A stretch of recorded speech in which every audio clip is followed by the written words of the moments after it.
আসুন আমরা সরলতা এবং আন্তরিকতা নিয়ে কিছু কথা বলি।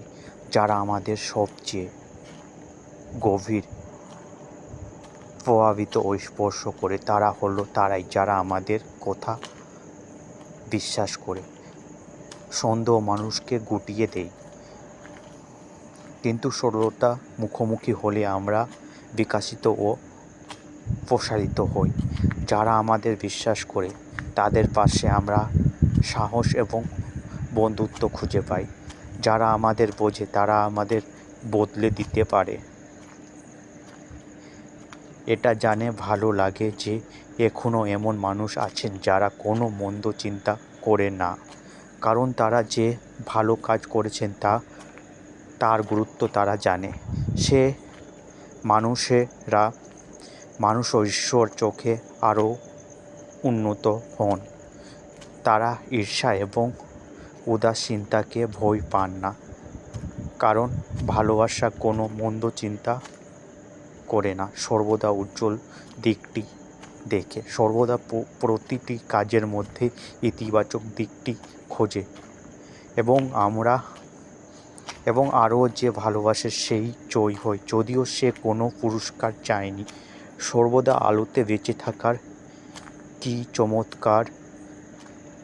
একবারও মন্দ চিন্তা না করে একটি পুরো দিন কাটানো কি এক উদ্দীপনা, কি এক আশীর্বাদ! বিশ্বাসযোগ্য হওয়া মানে ভালোবাসার খুব কাছাকাছি থাকা, আর আমরা তা কেবল তখনই অর্জন করতে পারব যদি আমরা অন্য মানুষের উপর বিশ্বাস রাখি। আমাদের সরলতার কারণে অন্যরা আমাদের যে সামান্য ক্ষতি করতে পারে তা জীবনের মুখোমুখি আমাদের আনন্দের তুলনায় কিছুই না। তখন আর ভারী বর্ম, বিশাল ঢাল এবং বিপজ্জনক অস্ত্র পড়ার কোনো প্রয়োজন থাকে না। সরলতাই আমাদের রক্ষা করবে। আমরা কেবল তখনই কাউকে সাহায্য করতে পারি যদি আমরা তাকে বিশ্বাস করি। যদি আমরা অন্যদের সম্মান করি, তবে আমরা আমাদের আত্মসম্মান ফিরে পাব।